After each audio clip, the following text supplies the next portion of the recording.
The 2020 Mazda CX-9 is designed to elevate every moment with a sophisticated SUV experience. Stunningly crafted with 3-row seating, including second-row captain's chairs. Book a test drive at Mazda.ca.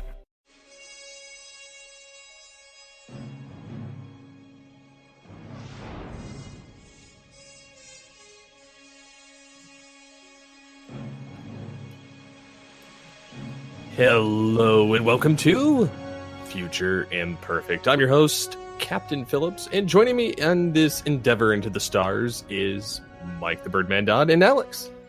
That's right. We are here on the USS Future Imperfect, though I was a lieutenant commander, but I didn't pay my dues, and I'm not going to. You're a commander. You know, you kind of align yourself a little more with the Maquis than anything, so... Yeah, exactly. Be like a Maquis captain, I guess, pirate captain. Renegades, man. Yeah, I'm like Cisco. I'm there begrudgingly as a thorn. And I'm going to co-opt an idea that originally we talked about for an RPG, and I'm going to be the captain of a garbage ship. The 2020 Mazda CX-9 is designed to elevate every moment with a sophisticated SUV experience.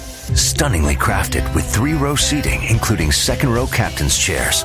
Book a test drive at Mazda.ca. like a sanitary, like a janitor ship. Like, because you know they've got to have like ship cleaners or something, right? So well, they did that in like Voyager. There was a ship that used to haul dangerous like radiation things and throw them in the stars. Yep. So it's Star Trek ship cleaners. That's what I mean. Like literally, like we have all the soap. Scrubs. Like it's a boutique ship because you can replicate everything, but some people just really want lavender scented soap. So that's what I am. I'm like I guess like a merchant peddler and cleaning service. Put the lotion in the basket. Basically, like a Molly maid, only in space. Interesting. Okay, so our topic today is Star Trek Picard, and I believe in the first episode or the previous episode we covered the first 3 of the season so far. Am I correct in my assumption? I believe so. Yes, I believe so. So we've had 3 more episodes, and we're on the cusp of another one to air. Yep. So these ones, stuff actually happened. The plot is actually moving forward, and boy, have I got opinions. So the 3 episodes that aired were Absolute Candor and Stardust City Rag, both directed by Jonathan Frakes, and The Impossible Box. So. I see the ones that were directed by Frakes are definitely the best. Mm-hmm. Absolute Candor, the best part of that was Romulan Samurai. Yep. You know what it looks like? Well, first of all, it's like Australian. It's like an Australian Chinese Shaw Brothers 1970s kung fu look is what he's got going on. Like, yeah, you know what I mean? You know how they used to have it? It's like I'm, the general inspector of the police force, and it would be a dude in like 1800s Chinese traditional garb with the hair like that and a samurai sword. I feel like it should have been dubbed, like with the mouth flaps not going with the vocals, but he's like an Aussie, or and something. Then like Bruce Lee type of thing, like coming in and just like karate chops the Romulans. It actually had a lot of like a samurai space western feel to that episode. I don't remember a lot about it. See, that's the thing I'm finding with Picard, and I'm going to be the like Debbie Downer for this series. I'm not finding a lot of things memorable, with the exception of a few key scenes, which we'll talk about in presumably just a couple of moments. Yeah, I kind of agree with you in that regard. Absolute Candor, while there is a little bit of dialogue that goes back and forth between people. And it was a filler episode. It was definitely a filler, and you get Picard that beams down and picks up this Romulan kid, Elnor, who's now an adult, and joins him on this quest. More or less, because it was a doomed mission from the start, which is the only reason why the people from that group actually help anybody, is because it's like it's a suicide mission. Do you know what the best thing I can use to describe that episode? It really is the closest to a space western to like a Firefly type episode would be.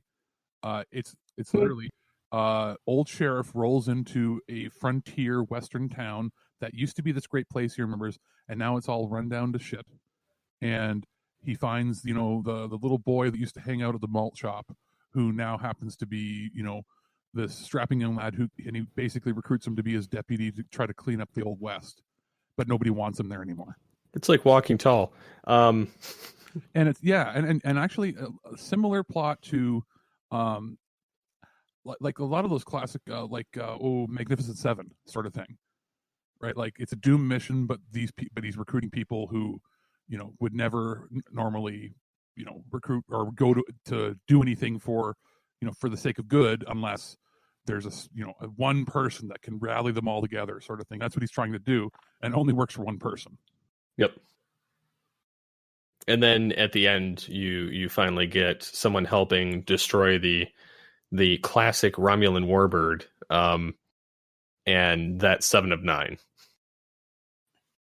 which felt a little bit weird because they shoe in a lot of dialogue. And my main problem with her randomly showing up, as much as I love her, I love the 7 of 9 character, they just kind of tell us what she's been up to in the last 15 plus years since Voyagers ended, how she's helping defend outposts in the former neutral zone. It's basically like a new Maquis sort of thing, bases that there's been so many changes to the political landscape, and the Federation stretched too thin. The Romulan Star Empire effectively is screwed up. Yeah. Someone's got to keep the peace. And it just seems really out of character for her. The writers just wanted to put in a classic Trek character. People like her. She's cool. That seems more like a Tuvok thing to me. Yeah. I definitely agree with you there, or like a Chakotay thing. But it's kind of funny that they have her there, and then she's all of a sudden, she's totally normal for the most part, not Borg-like at all. No, and which is a little strange, but she's had a lot of time to adjust and change over the years too, like Picard has. Not everybody go back like Picard and instantly is human again. Picard's explanation was obviously he wasn't assimilated for long, right? But what she was assimilated young. like a matter of days, yeah. So I get they're doing it because she's Borg, but the real reason why they worked her into the plot is she still looks good. So many other people from that show have aged poorly. Well, all of the TNG, DS9, and Voyager cast have pretty much aged badly. I would say Riker still looks all right. Chakotay or Robert Beltran doesn't look great. Garrett Wong still looks okay. Tim Russ still looks okay. Kate Mulgrew looks fine, but she's aged. She's just aged. I don't know. Robert Duncan McNeil, not so much. No, he's the Doctor. I'd say Picardo's aged pretty well. Yeah, Picardo was old back then, so it doesn't really. Yeah, but and even if you go, both guys age well. Well, if you look at DS9, well, some of them have aged okay, but the ones that have or one of the ones that aged the best, like Jadzia Dax, she dies in the show, so they can't bring her back, and there'd be no reason to bring her. She didn't know these people, so would it have made more sense for it to have been like Worf? Yeah. Although they've openly said don't hold your breath for a Michael Dorn cameo. There's rumors there'll be a season 2 bit. But... Yeah, at least not this season for sure. I would be happy if he came back for season 2, and he was a prominent part of the cast, as in Picard's basically lost this entire cast or something, and has to. and it's because it's giant. It's basically a giant suicide run, and I could see Worf doing it out of honor for Picard, much like All Good Things. Because again, he's got a similar degenerative disease in his brain. So it's at some point he's going to become basically an invalid for whoever ends up having to deal with him. Now, they did mention in the official novelization or some kind of a tie-in comic where Worf commanded the Enterprise in between the Romulan destruction of the planet or whatever up to Picard. He was in charge because Picard wanted to trust him to be in charge, because Riker had the Titan I think that was the name of his ship. Yep, it was. So that's at least good. They gave something Worf to do in canon. Like, hey, you get the Enterprise now. That's cool. Plus, he'd be the first Klingon commanding officer of the Enterprise. Yeah, so that's the a pretty flagship. big deal. Yeah. Which you notice, like, and maybe jumping forward, but there's not been any talk of the Enterprise at all. Nope. In the show. So, and it's not like they ever decommissioned. The idea is there's always an Enterprise. So, which I'm kind of glad. You know what? They're going to save that for the season finale, just like Star Trek Discovery did in season 1. I have a feeling they're going to have the Enterprise with Worf rescue Picard and his crew. Probably, if I had to guess. Okay, and if you did that, would you end the show with he rescues Picard and his crew and puts him under arrest? Maybe. That'd be a hell of a cliffhanger. That would be a good cliffhanger, but it would also be good in the sense that maybe Worf is doing it because he has to, not because he wants to, but he's also going to get to the bottom of it at the same time. Like using it basically, get him aboard and then find a way to get him off and mutiny the whole thing. Like, yes. Yeah. I could definitely see it working out that way because Worf is very loyal and he has honor, whereas Starfleet does not at this point. Yeah, so yeah. there is you have him follow the rules, follow everything. And then, basically have Picard have a conversation with him and challenge him based on, have you ever known me to be a disloyal person or somebody who would do something dishonorable? And like, if he's like, no, then he's like, then why do you think I'm doing this? And then have him basically have Worf look into what's going on. Well, and Worf, once he finds out that this is basically Data's daughter, would, for the camaraderie aspect, would probably side with Picard anyway. So, but then we get to the Stardust City episode, kind of circling back into that. Yeah. And that one is crazy because not only do they have different actors for Icheb and Maddox, but they... No, isn't that the Icheb It's totally different actor. Different really? Actor. Yep. They didn't even ask him back because they knew what they were going to do with him. So... that's so disrespectful. They picked a guy that looks similar, but he's definitely not the same guy. But I don't think the original guy acts anymore. Well, he did Star Trek he did Renegades a couple years ago.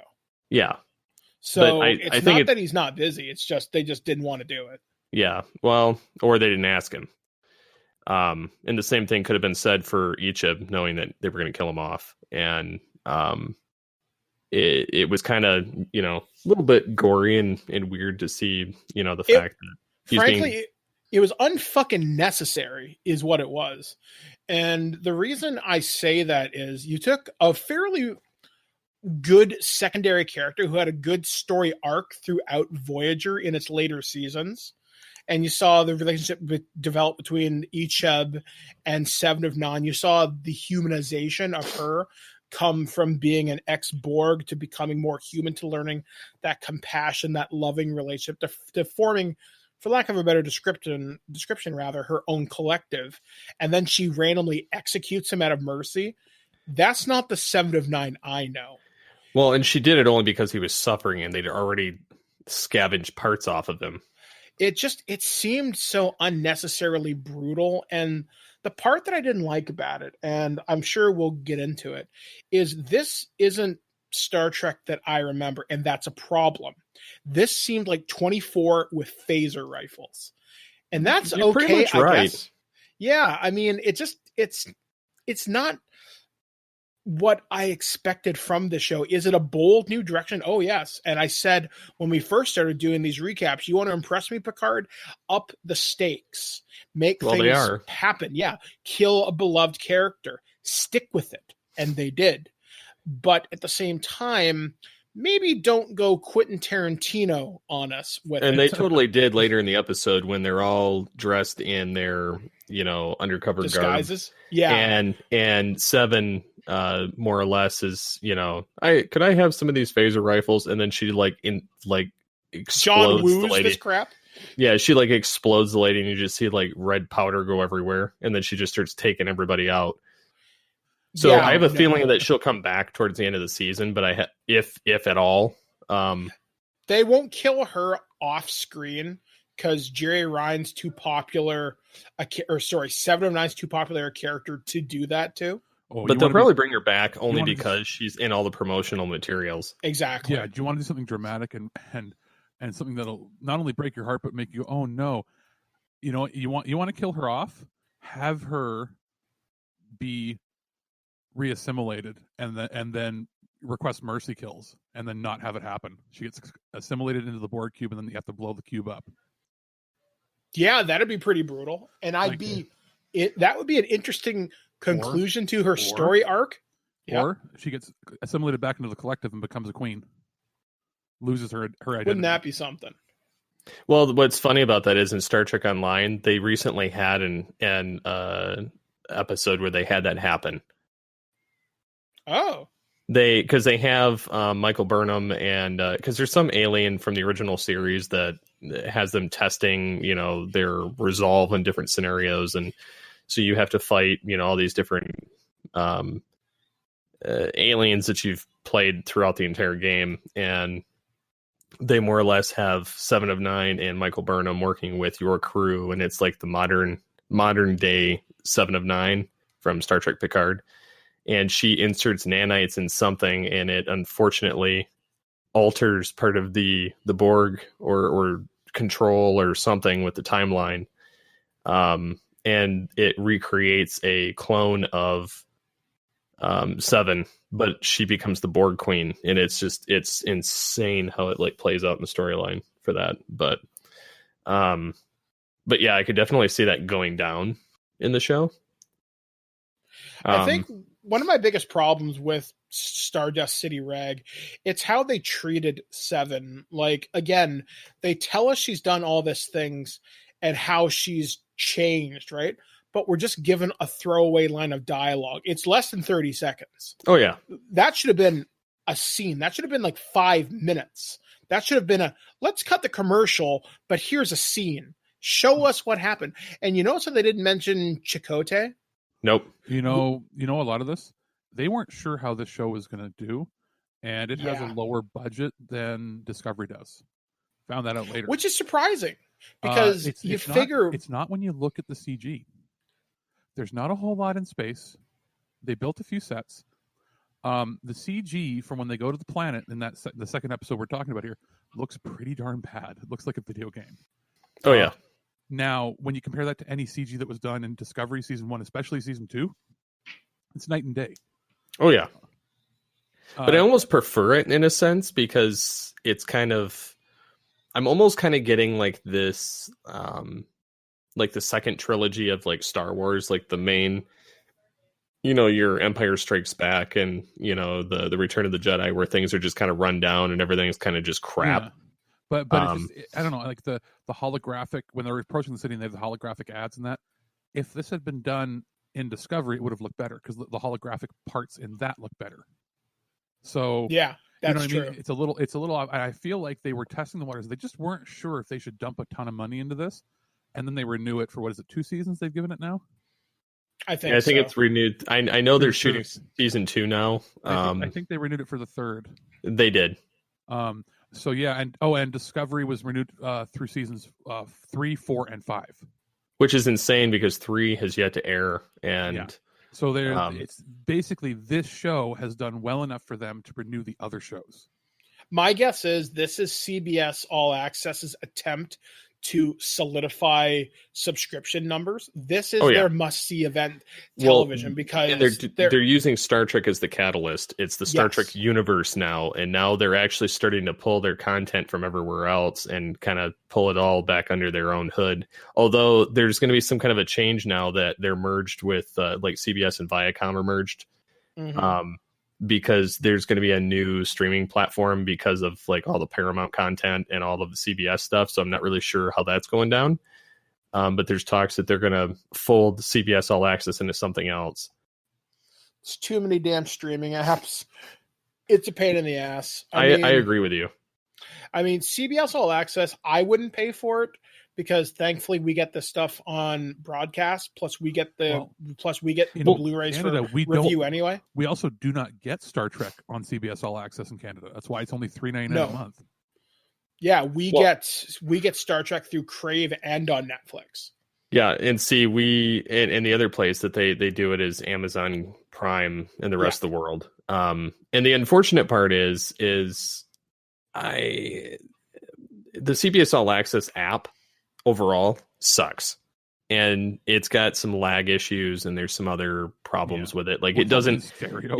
it doesn't. Well, yeah, it's in stereo. It doesn't pick up where you left off. Like if you have to, go back. I mean, and I tried it when Picard came out initially. Again, tried it during that time, and it was still having issues. The quality is better, honestly, if you're outside of Canada and the States. Those that get it on Prime get it in 4K HDR surround sound. That's because Amazon doesn't spare expense. Yeah, which is funny because even here the Crave app doesn't have HDR support. It doesn't even which have is anything, so strange to me. It doesn't have anything above 1080p, and it barely. I don't think it does surround either. It doesn't. So the only way to do it is if you catch it either live on broadcast TV with the commercials here, and that will only do 1080i, or live outside the North America and watch it in 1080p or 4K with all the bells and whistles. Yeah. But to get back to the episode, I mean, this episode, despite the problems I have with it, I think is the most entertained I've been. Like when Picard comes down, there's a bunch of Easter eggs hidden in Freeport or whatever the hell it's called. Free Cloud. There's Mott's Barbershop. Evidently, Quark has licensed his bar, so there's a franchise now. That's funny. There's just all these little hidden Easter eggs in there that are kind of fun. I'll have to go back and watch that because I didn't catch any of that. Although I did like the fact that they brought Maddox back. Yep, I'm a little disappointed it wasn't the same actor, but I like what they were able to do with him. I just wish that they would have let him stick around a little bit longer. Yeah, I also don't know if I care for the twist that Alison Pill just executes him. Yeah, Girardi. Yeah, where she kind of murders him, and the EMH is like, "What are you doing? Your heart rate's up." And she's like, "Turn off EMH." And then she just it's probably that she doesn't really have anything like as far as like they don't have anything on her like, oh, we can kill the rest of your family or anything. It's probably that they made up some lie, showed her something that she wasn't supposed to know about, and freaked her out, and she's doing this because they're like, you got to save the universe by doing this. That's a pretty good theory. Which it could be that, or big problem. I have a theory that she could also be an android. Maybe, but the big problem, maybe, very possible.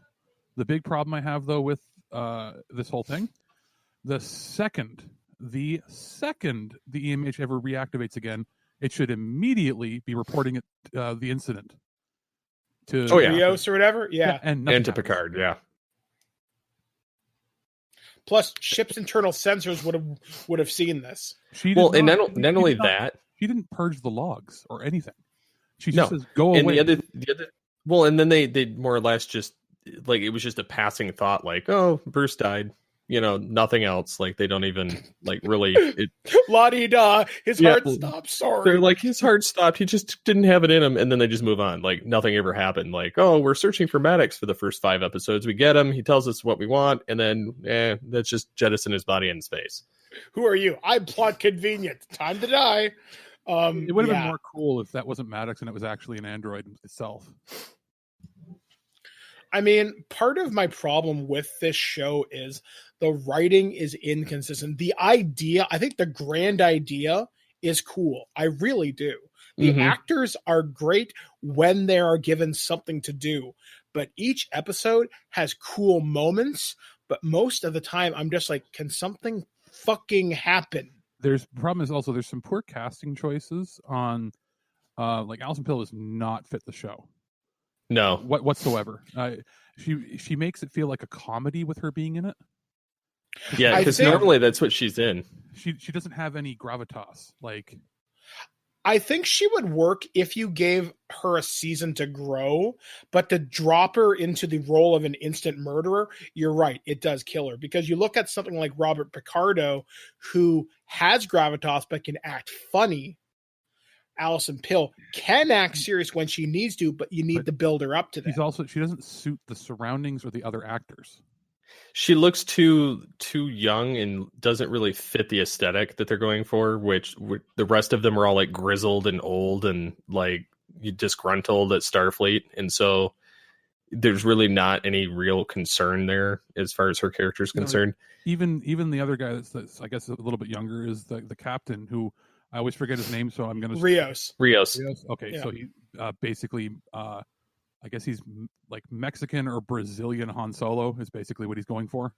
Yeah, he's like discount Captain Mal, but not as cool. Like he's a younger guy, but he suits the atmosphere of the show. Maybe not suits Starfleet, but like the issue I have is like with Alison Pill and some of the other even supporting actors that are showing up in it. It seems, I don't know, something about the casting seems odd or seems off. Like Elnor even seems weird to me. He seems like somebody who would fit better in Firefly. Yeah. Than he would fit. So would Alison Pill. Exactly. Like I don't know. It's just something odd about even the way that they're being directed. Maybe it's because I feel like TNG and shows of that ilk generally used to cast people that had traditional stage acting. I think so too. But the other thing didn't do that for this. I think this series, and correct me if I'm wrong, but it feels like they're channeling Star Trek Renegades before it got crapped on and told, oh, you can't call it Star Trek, but it's Renegades. But it almost feels like Renegades to me, like in a sense, because they're fighting against Starfleet and the tyranny and the insurrection going on. It feels like what they should have done with this, like the pacing. I think it's the pacing that's weird. People saying, "Oh, it's so slow," and then we have these fast bursts. I almost feel like this show shouldn't have had 10 episodes. It maybe should have had 22 or 26, like they used to have, or at least 13. Then basically, every other episode, you dive into a backstory for one of the characters, and then you plot in between.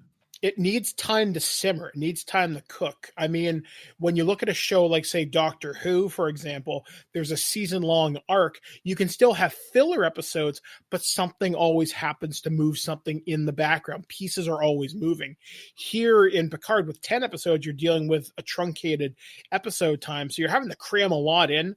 Not a lot happens, despite the fact that things should be moving at a pretty do you know what it pace. Is, actually, that I think I noticed the most? They're maintaining the episode length of a traditional TV show, about 44 minutes, when they shouldn't have to be constrained by that. If you look at Discovery, well, they are 50, broadcasting. Yeah, but so was in Discovery. Canada. Yeah, in Canada, Discovery. The episodes were like 52 minutes. They had less commercials on regular TV than normal, so they had about 5 or 6 minutes longer to dive into little things that they needed to, depending on the episode. Yeah, some episodes were like 42, some episodes were 50, some episodes were an hour. Like, they shouldn't be constrained, but every episode here has been basically the same length. Maybe they did it to be safe on the season 1, and maybe they'll flesh it out more in season 2 and kind of take a gamble with it. Yeah, because something just seems off with the pacing. Like, and it's not a matter of the director's problems, because they've all been pretty good. I almost feel like I think it's a writer's room problem. I think also we have too many different subplots going at the same time as well. Mm-hmm. Well, which I feel like is kind of hindering. Like, they wrote a story in one day, and they're like, how do we fill the rest? Yeah, and I feel like that's how they hooked Patrick Stewart, was like, all right, this is our general idea. And then they're like, crap, we got him on here now. Now we got to figure out what to do with it. And so now you have like the whole Borg disassembling, the XBs, and then you have, the Romulans, running the Borg ship. And then you have, the organization above the Tal Shiar that's hiding in Starfleet in plain sight. And then you have the whole android plot, and then you have Picard's rescue mission concept, and then all these broken Starfleet officers or ex-Starfleet officers. And so you have so many different things going on, it gets a little much. They also haven't mentioned how Picard was sick since the second episode. That should be addressed at some point. I think they'll do that with Riker and Troy involved. Maybe, yeah, you're probably right. Because Troy will read, what's wrong, and he'll be like, well, remember that time back and, all good things where... Yeah, like in the 6 episode, The Impossible Box, I think that had the most cohesive plot, but it clipped along so fast. But it also had some of the coolest moments, although I did laugh hysterically with Borg Magic Door. Oh, when they opened up the Stargate in the middle of the Borg cube? Yeah, I just about died laughing. I was like, oh, convenient plot device. How do we get out of the middle of a Borg cube? Oh, the Queen has a hidden room here. Oh, let's jump on the Stargate and take us, to where we need to go. Which, get this, has a theoretical maximum range of 40,000 light years. You're telling me this thing can transport halfway across the fucking Delta Quadrant? Bite my ass. It's like Star Trek Into Darkness. Really like, oh, we went from Earth to Kronos. I was hoping they were going to walk in, and then we were going to get like not just Stargate. I was hoping we were going to get like a Sliders reference of them going through the portal. Because to me, I was like, what? Oh, okay, wait, so okay, the Borg Queen has this. So what they're telling you is, oh, the Queen's probably still alive. She's transported herself across the galaxy. Although they probably have backup queens because the one was killed in First Contact and the other one was killed in Endgame. But Endgame. I mean, they're like, oh, so we just reconfigured this cube to get to where we need to go, to get to the Queen's chamber. And by the way, she has a transporter thing here. But there's no Queen in here. Well, because she's probably gone through the portal. Like, yeah, like you know what I mean? Like if that's all it takes, well, why couldn't they just beam right back in and take over? Did you notice on the Borg cube they had the one Borg that looked like a Romulan / like quasi Picard type thing down there at one point that they kind of hinted over and then just kind of left it alone. One thing I will say about this episode is I like how they're giving some of the XBs some close kind of shots. You can see where their Borg implants used to be, and even in an earlier episode, like Hugh, and you see where they're peeling off the implant. You see the raw flesh underneath. Yeah. As someone who's had significant medical trauma, that's pretty accurate. It's also very clear, like more so than ever, they're basically trying to compare it to like Nazi Germany internment camps. Like these are the free Jews, and look at what they've gone through.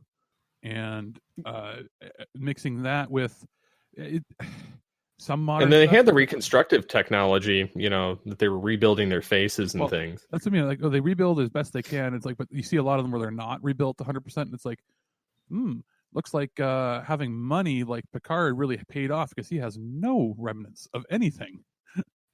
Yeah. Well, plus he was only assimilated for a couple of days. So, but still, your point does still stand. I mean, one of the things, because you did hit on a very interesting point there where you're comparing it to Nazi Germany. This show wants to be as intelligent as the original series and TNG. The problem is it's not. This show wants to be groundbreaking, but it's not. Every same week, thing with Discovery. Same thing with Discovery. I mean, as much as I want to love this show, I do. I love Captain Picard. I love Seven of Nine. I love the world they inhabit. This is the gritty Star Trek reboot I've always asked for, but I don't think I want it.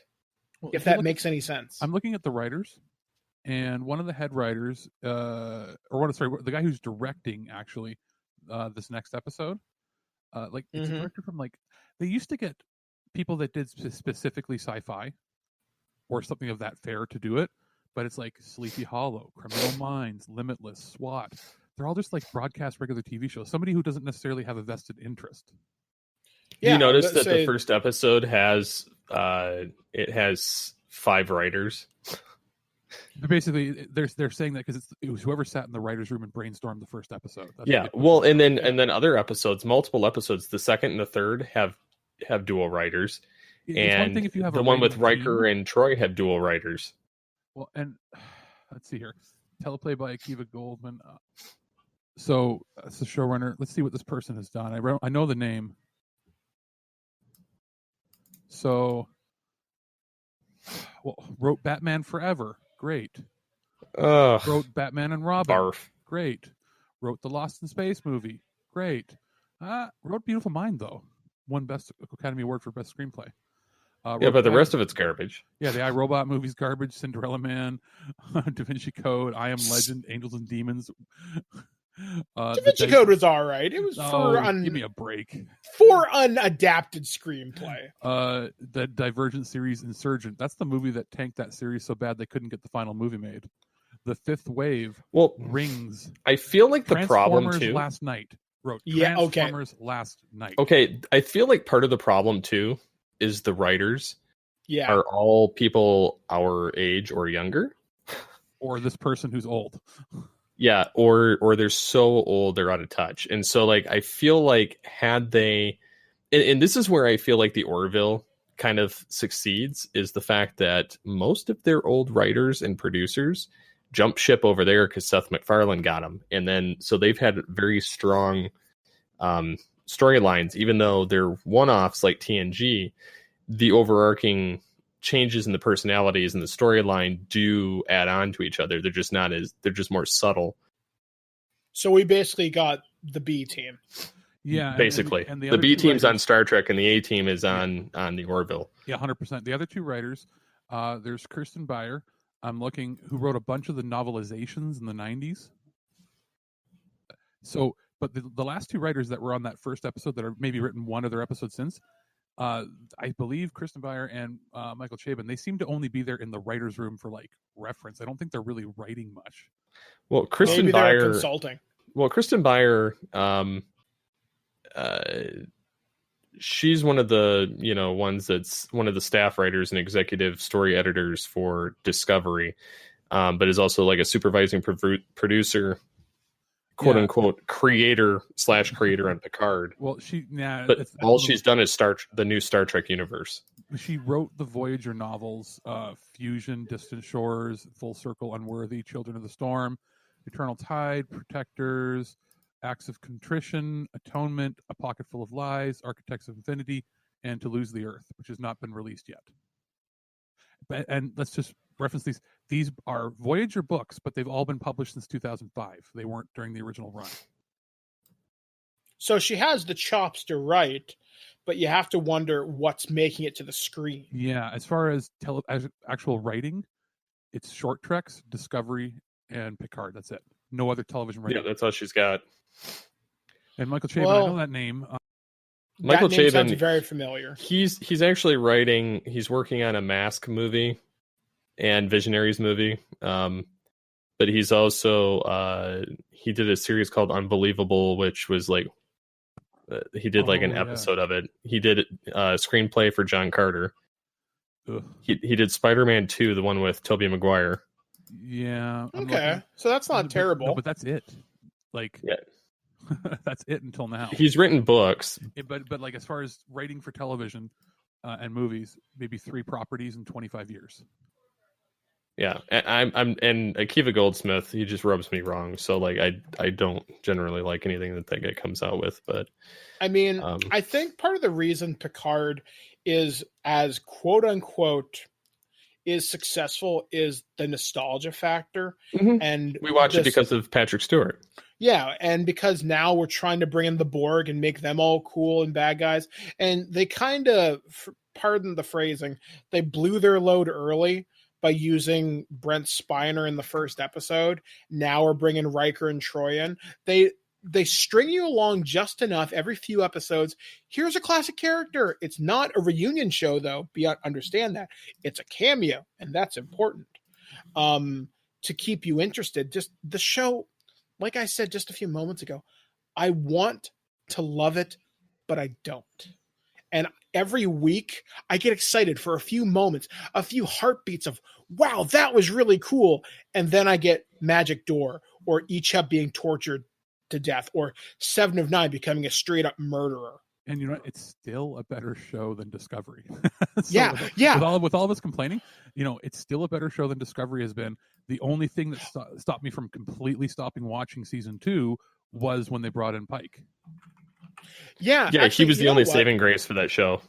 Here's the thing. I care more about Picard's characters, but I like Discovery. Actually, hold on. Let me phrase that backwards. Okay. I like Discovery's characters, but I like Picard's story better.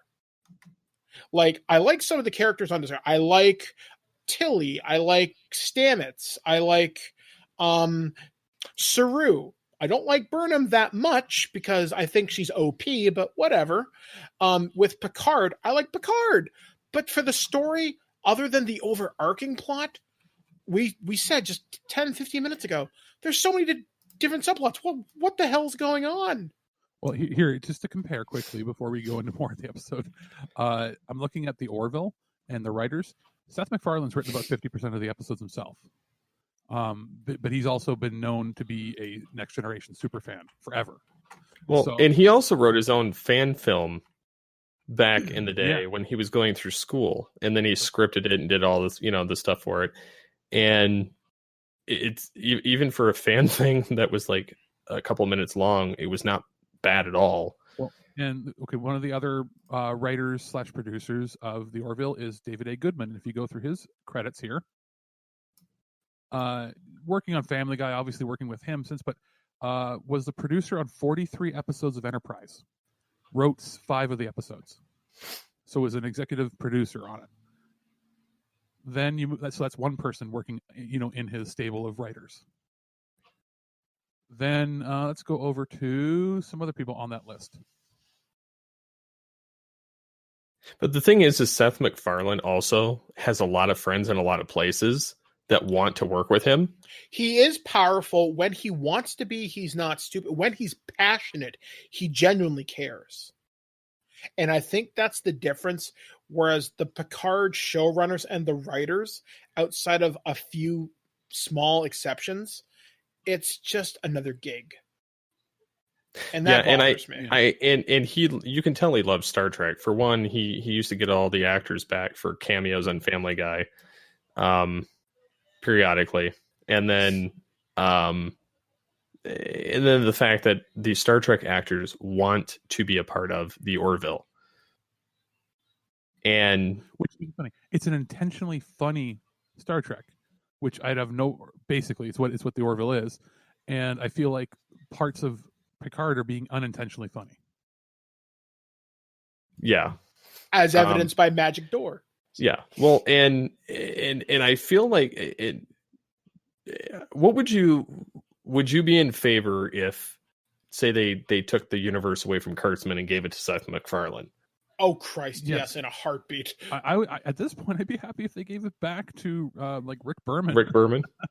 But honestly, Other episodes that have been on the Orville have been produced and written by Brendan Braga.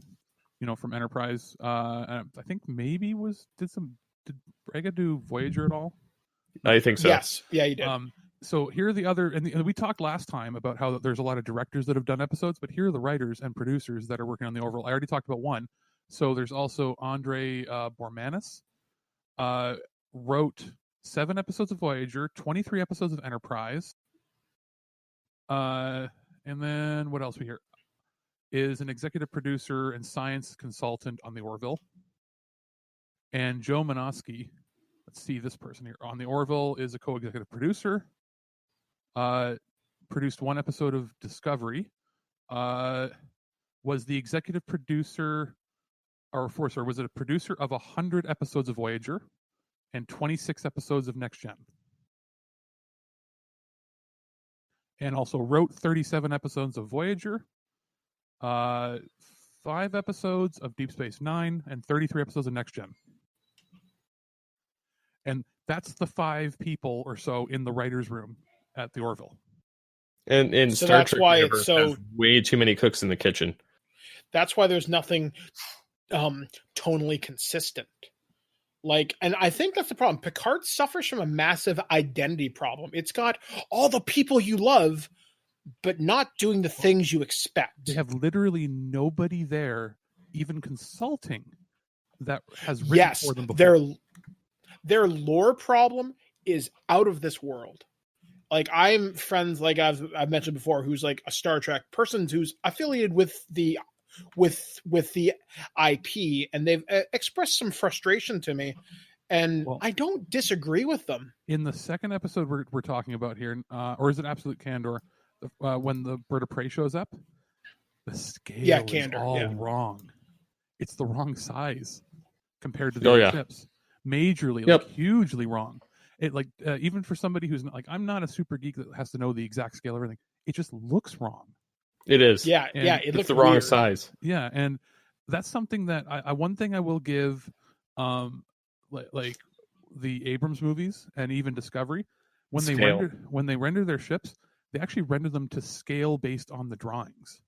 So if the ship is supposed to be 500 meters long, it's 500 meters long rendered in real time. So it's scaled 1-to-1 in the universe. In this, it seems like they're just putting them to scale to the size that they're showing up on screen.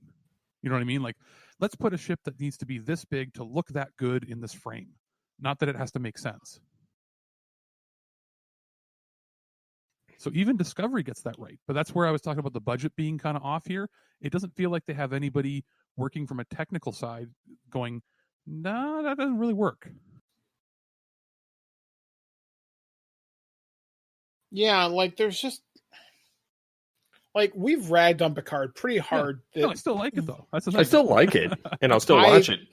I'm liking it, or sorry, not liking it. I'm watching it only because I want to know what happens next. So it's got me engaged on a curiosity level, but honestly, it's a part of my Thursday mornings. And I don't say that with any degree of enthusiasm. And that bothers me because I really think we've all, sorry, go ahead. Yeah, after you watch like this coming episode that comes up, after you watch it, please, I'll send you the first couple episodes, or watch them. I think you might even have them, of the Orville. Just give the first few episodes a watch and see if you can compare and contrast the feeling you get from it. Yeah, I will do that before next Future Imperfect record. Yeah.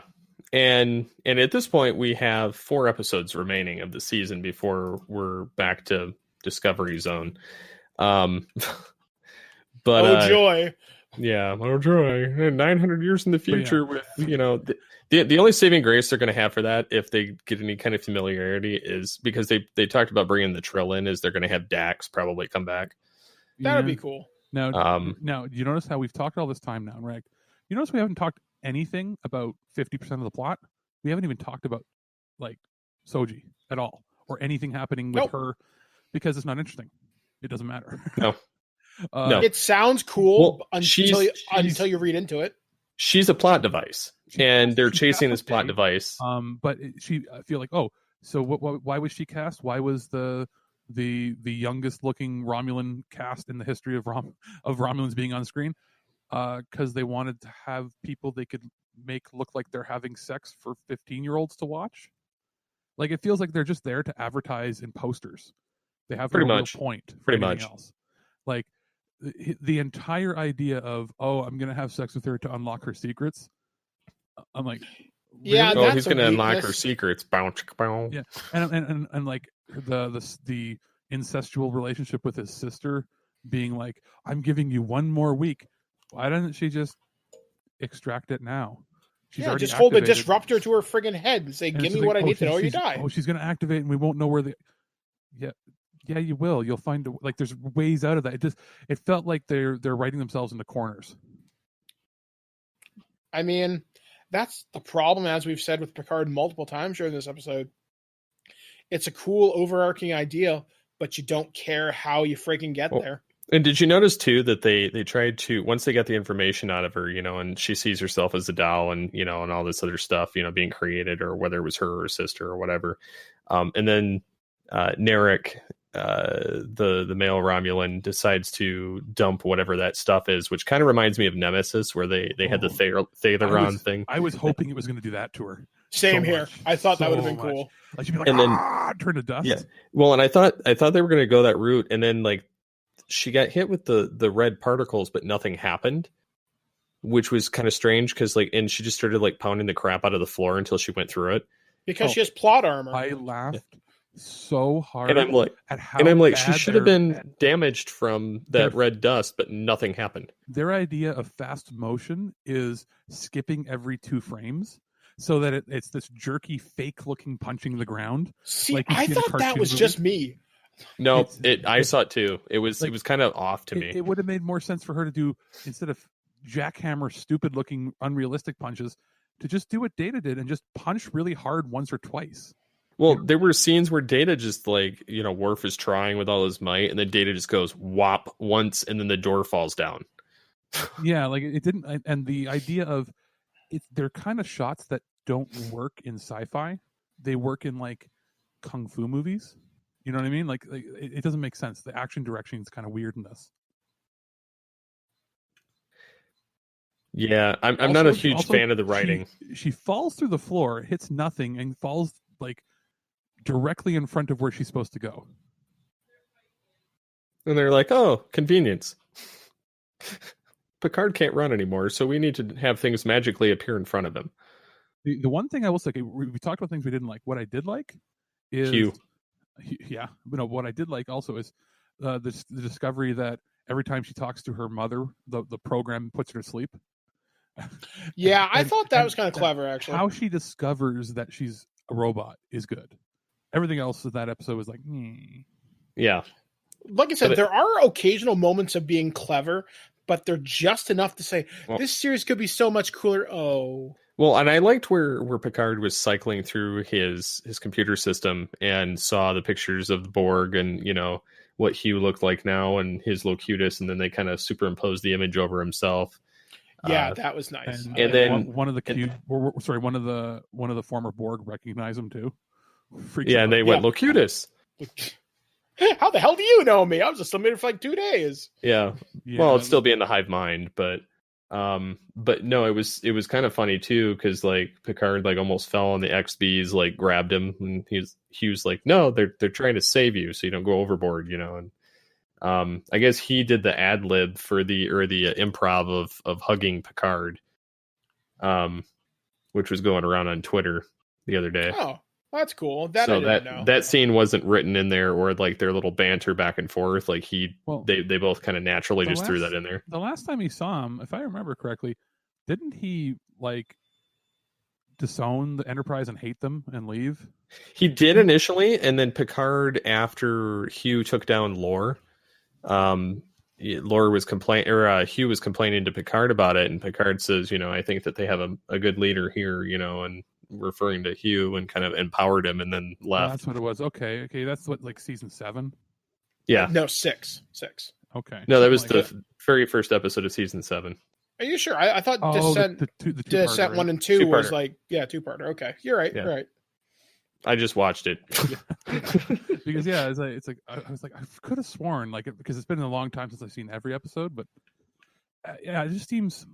Do you notice something too? This universe seems rather empty. Like there's nobody else in it. People. There's no other Starfleet ships. There's nothing. They've not encountered a single Starfleet vessel or any other one. Yeah, anything else? There has been 3 ships total. A off model sized bird of prey, a little shuttle ship that gets destroyed, and them, and that's the Borg cube, and the Borg cube, and like a couple times you see like the Romulan ships landing on it, but like there's literally nothing for the entire Alpha Quadrant but that. There's no other space stations. There's no like they don't even take the chance to like have like a picture on a view screen showing their map and showing where all the star bases are. Like they don't pull up anything. Like whenever they're like finding a route or finding a place in, they don't show anything on screen like they used to.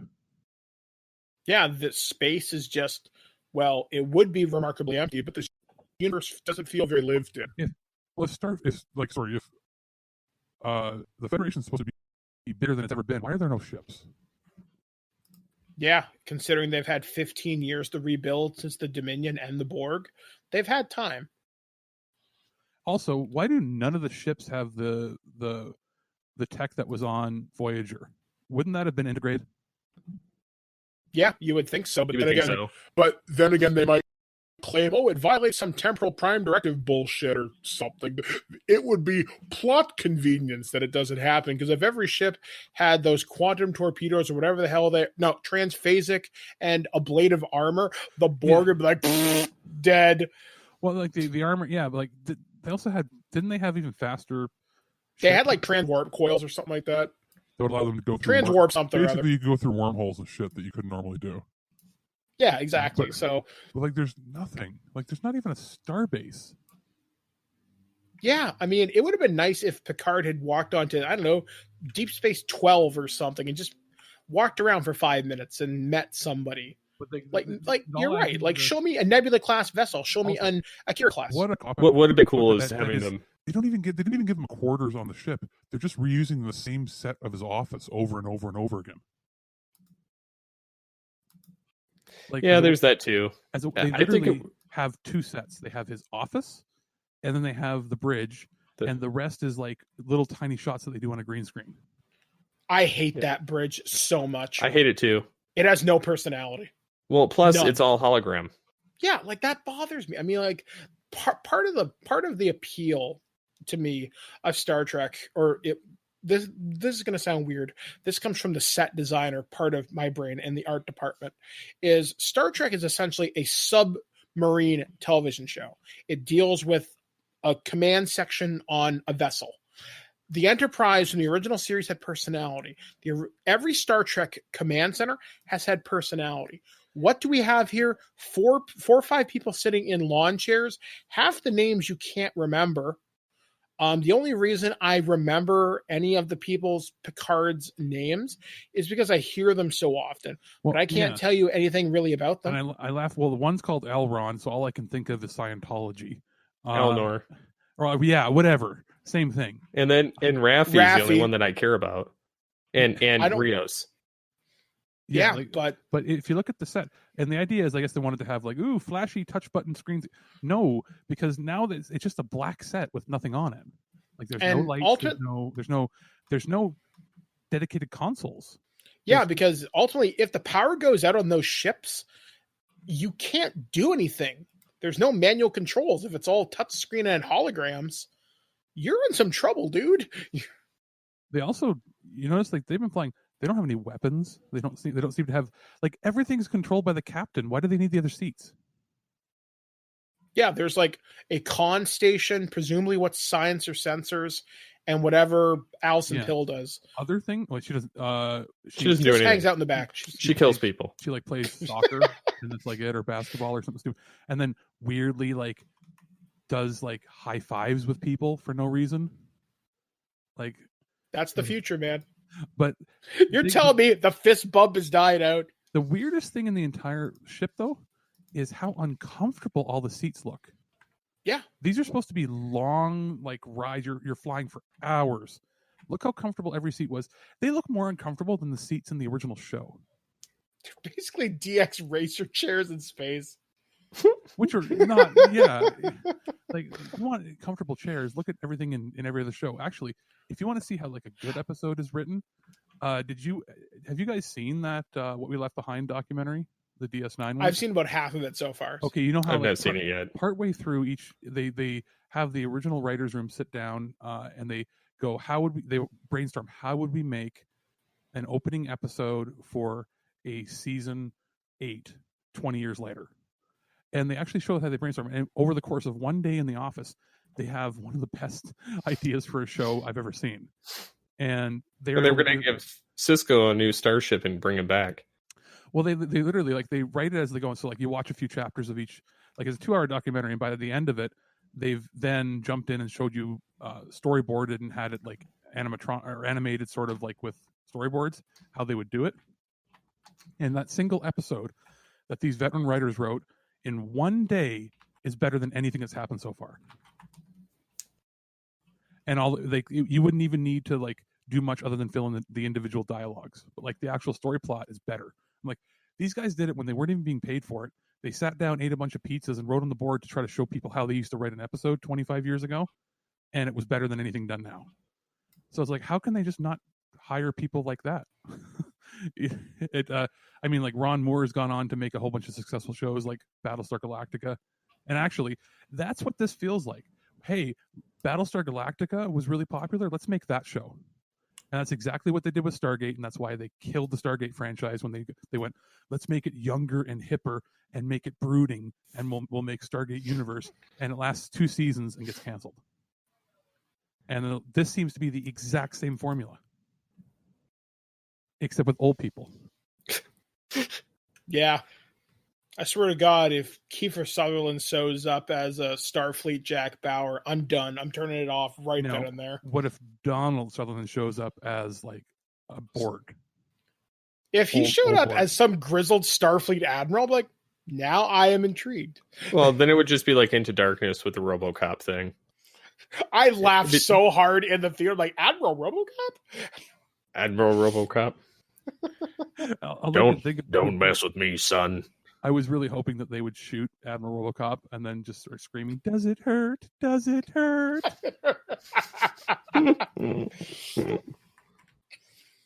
Yeah, so I mean, we're not trying to be downplaying the show because like we're excited for it. It's still a better sci-fi show than most, but I feel like had the Orville not been out, or even for that like The Expanse, even, which I've watched a bit of, but if those two shows weren't out, we would probably be giving more praise to this than we are. It's just that other shows are doing it better. I think part of it is as we've gotten older, we've become more disconcerting with our tastes, and our expectations are a lot higher because we have seen what network and cable television networks and streaming services are capable of producing quality shows when they want to. The problem is because the people involved with this, particularly with the Kurtzman and all them, they're like given a pass because they've done all these big Hollywood movies. So they just assume everything they touch turns into gold while they don't have everything Kurtzman touches turns to shit though, pretty much. But every studio's like, but it makes us money, and that's the assumption here. Well, look at Transformers, look at Star Trek. He's ruined all the movies, but exactly. It's enough to put butts in seats, but it's not enough to keep people clapping. No, and that's the problem.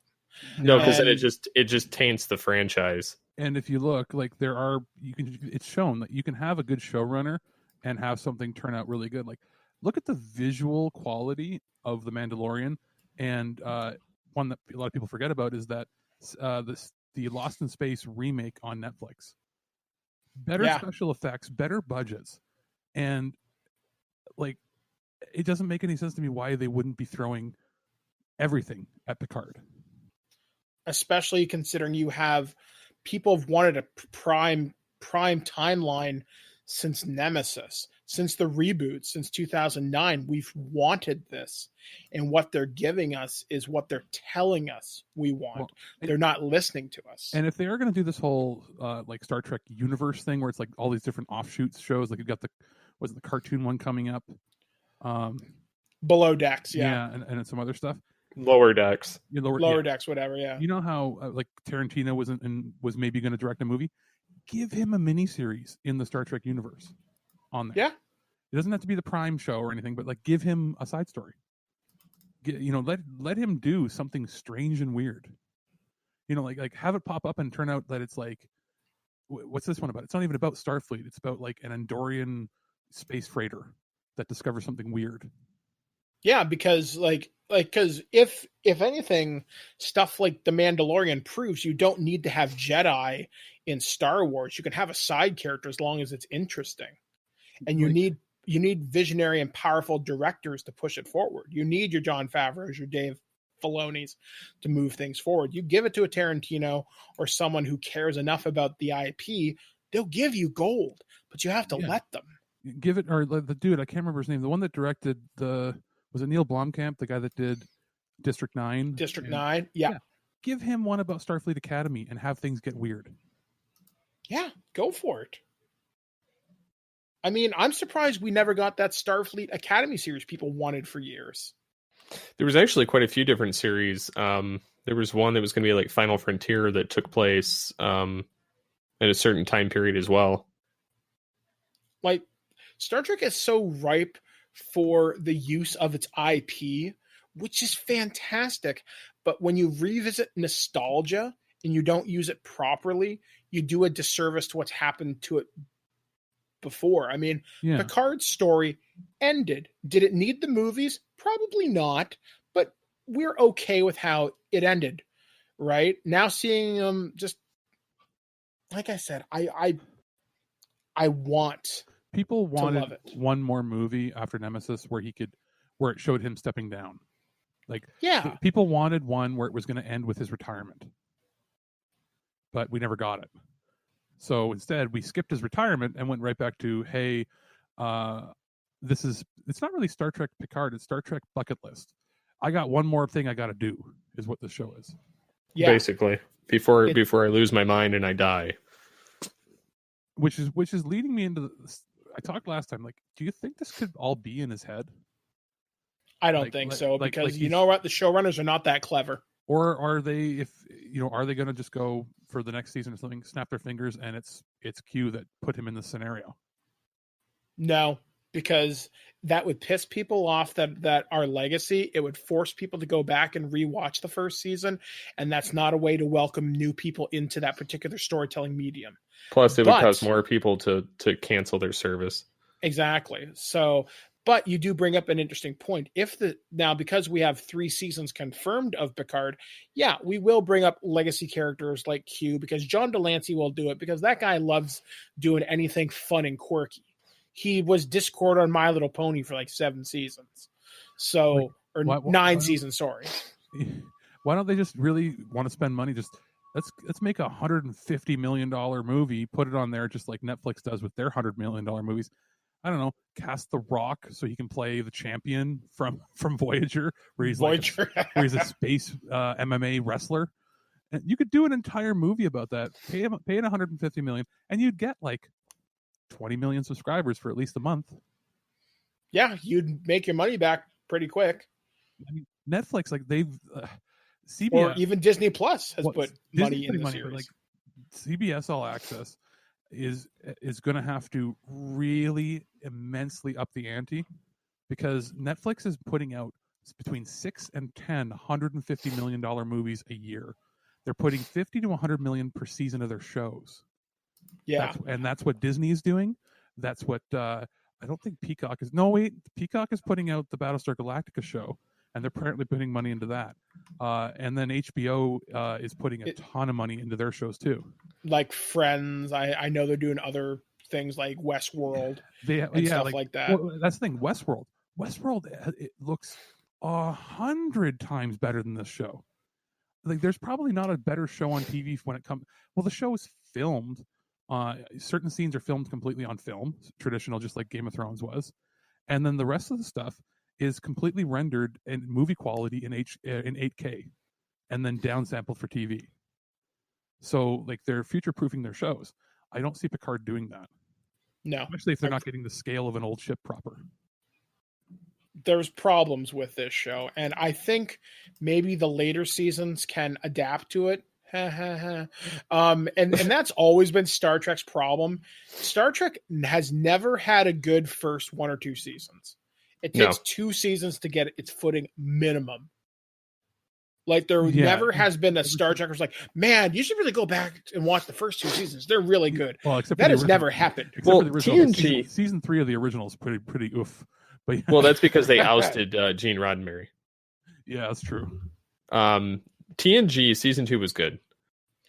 It was inconsistent. It had moments, but it was good. It's got about 6 good episodes, and the rest can be skipped. And they blow up a guy's head, which was great. Which is season 1. That was season 1. That's the only episode of season 1.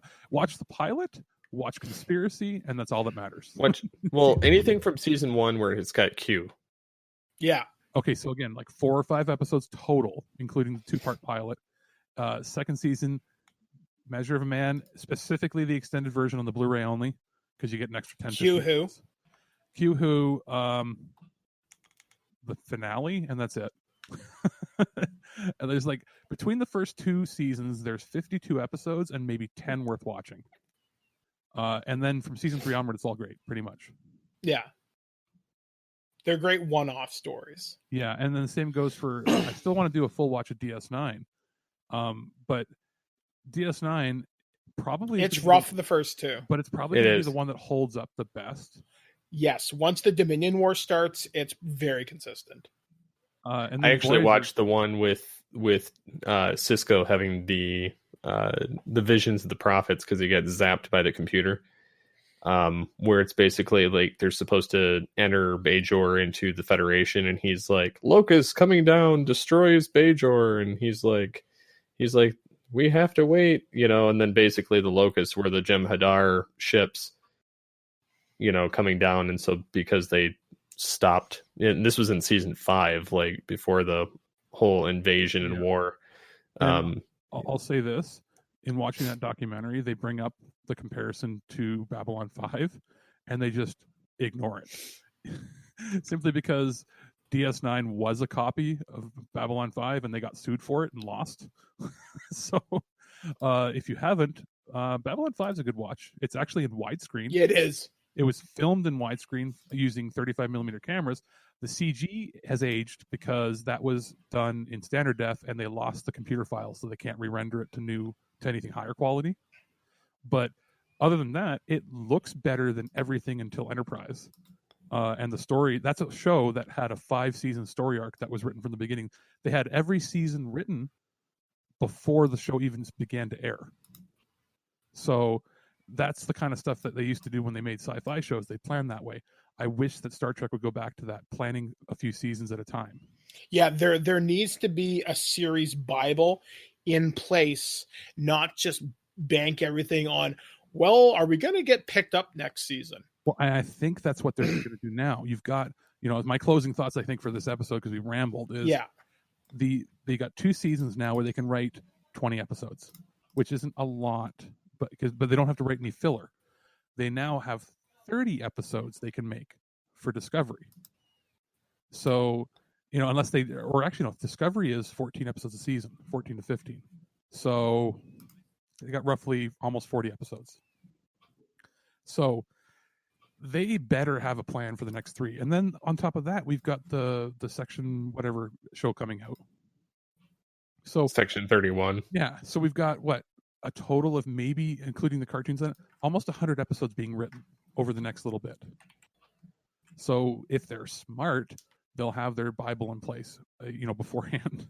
And isn't there rumors that they're changing the head writers and the person who's in charge of Star Trek for Paramount? That was a rumor about a year ago. They're still keeping last week or the week before. Yeah, it just keeps resurfacing. They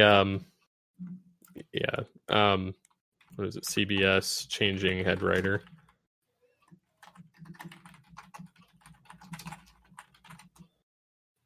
Yeah, I'm not seeing anything. Yeah, I'm not seeing anything as far as changing the head writer. I know Michael Chabon is not going to be sticking around for season 2 of Picard. Good. And they oust the last they've gone through 2 or it's 3 head writers and showrunners for Discovery already. One for season 1 and they replaced the season 2 person halfway through, and the second person that was hired on is now left too. So it's probably because people have to deal with Kurtzman. That's what it sounds like, because it doesn't sound like and they said the studio, they're going over budget on all their episodes. Well, that's on the executive producer, not the director. The director gets the scenes. The executive producer puts the money together and gets the budget approved. So that's on Kurtzman if he keeps going over budget. But then they're blaming the head showrunner. No, it's Kurtzman. I bet they're wishing that they gave this stuff to J.J. Abrams, back when he first did the 2009 movie. Except that he's terrible at everything he does. He is. And I don't get everybody's love for him, to be honest. No, the only person... Abrams? Yeah, he's bullshit. He's a nostalgia leech that just basically plays on people's nostalgia and redoes the same movie tropes over and over again. Truth be told, I can't think of much of his. I you know what? I will say this. I do like his first Star Trek movie. I do like that. And I liked some of his TV stuff, but that's pretty much about it. Anything he's done super theatrical, I'm like, okay. Mission Impossible 3 was tolerable. It was better than the second one. Force Awakens was okay. It wasn't great. But it was a rehash. It's a rehash. Yeah, it was a rehash. Everything he does is a rehash. Even like Super 8 is just, let's capture your nostalgia for movies like this. His idea for Cloverfield, wasn't that? Did he direct that or did he produce that? Can't remember. I don't remember. But I think he directed. I think he directed it. But it's like, let's do Blair Witch, but Godzilla. Like, he doesn't have any original ideas, even for the stories he does get. So he's the definition of a TV director who happened to get a chance and somehow made it big. He's not good enough to be a theatrical director. I don't know. and you see him and like he was apologizing for issues with Star Wars. Yeah, you know what? You wouldn't have had to apologize if you had enough clout to have made it the way you wanted to make it. Half of the directors of these larger movies have enough clout that they can get the movie done the way they want. So obviously there wasn't enough faith in him to get it done by the higher ups, but then they still try to praise him as being some visionary genius. Well, he's only got a 5-year deal with CBS to more or less expand the Star Trek franchise, and it was signed in June of 2018. So we've only got 3 more years of him. Every show that he produces for TV generally has a good pilot, and then everything else is garbage, and they last a few years and fizzle out. So that's, I'm not trying to, blame him, but if you wanted to get somebody who is still working in the industry and is successful, half of the Star Trek people are dead.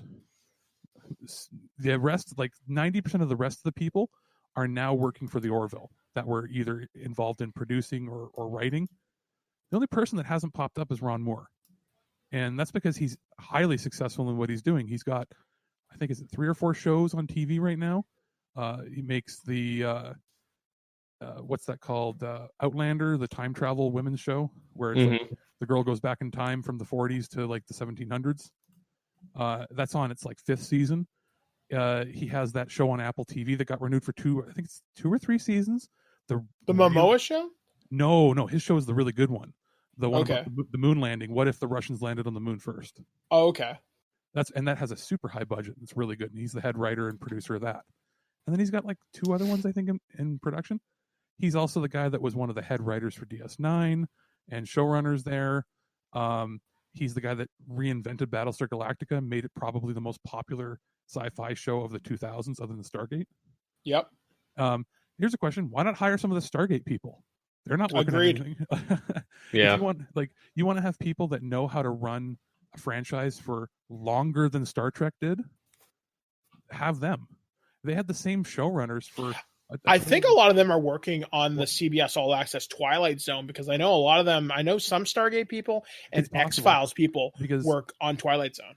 It was the same producers and writers that wrote a total of 17 seasons of TV, and they wrote some of those seasons concurrently, where they're like writing for 2 different shows at once. So like these are people that know what they're doing, and yet they have nothing to do with them. It's all, everything with these shows are all part of the Abrams verse of all of his people that he hires for everything. Mm-hmm. These producers that are producing these shows, these are people that were his junior producers on his movies. And he's like, here, you've been suckling up my teat long enough. You can now have your own show. Yeah. What's even funnier, Rod Roddenberry, the son of Gene Roddenberry, he's just riding this out anyway, but, he's got Roddenberry Entertainment, but he's an executive producer on Discovery, the short tracks Picard and Lower Decks. And, he's had he was a production assistant on TNG for like a minuscule amount, and really that's pretty much all he's done. Yeah, like I'm just looking at Ron Moore. He's probably the best choice to do this. He doesn't seem to have any issues with him because he came by to do that documentary on DS9. But like the shows he's made since he left, the dude was, what did he do here? He produced 77 episodes of Next Gen, 128 episodes of Deep Space Nine, 2 episodes of Voyager. He created the show Roswell, Carnival, Battlestar Galactica, its spinoffs, Caprica, Helix ran for 2 seasons, Electric Dreams, which is like a Twilight Zone show that ran for, 1 season, Outlander's now in its 5th season, For All Mankind. Like, why aren't they getting people like that? Unless they it's almost like they want to get people dirt cheap and have them only work on the one show. When a lot of the people that were working for Star Trek traditionally, they're working for multiple shows. Yeah, I don't get it, but yeah, I think we've dragged this topic into the ground as far as we can take it at this point. Hopefully the last 4 episodes, when we recap those, are better than what we've been handed so far. Indeed. Mm-hmm. Agreed, for sure. So any other thoughts before we close this out? I guess as a final closing thought from me is do better, Picard, because you are capable of it. I just think you need to let go of nostalgia. You need to get more cohesive. And don't be afraid to take a risk in the right direction. And what do I mean by that? Very, very, very briefly. Give me a reason to care. Don't just randomly kill characters because it'll make you edgy and make you gritty. Give me an emotional payoff. Like Alex talked about killing Janeway. That would be an emotional payoff if you did it correctly. And it would give someone a graceful out of the franchise. If you want that to build up season 2, cool. Do that. But you got to start now. I totally agree. Same. It's, and not just saying do better, but think about your plot before you write it. Don't just write. They seem to be looking at each episode individually. They're right. Oh, here's the thing. Write, if you're going to do a serial show, write it as a serial. But the problem is they're changing writers for every episode almost. So they're writing like they're writing their episode only. When if you're going to have a serialized show, you should have the plot written out ahead of time, and then you bring your writers in to fill in the blanks. Totally. So, for this episode of Future Imperfect, we have been Mike the Birdman Dodd, Alex, and Captain Phillips here. So, until next time, live long and prosper.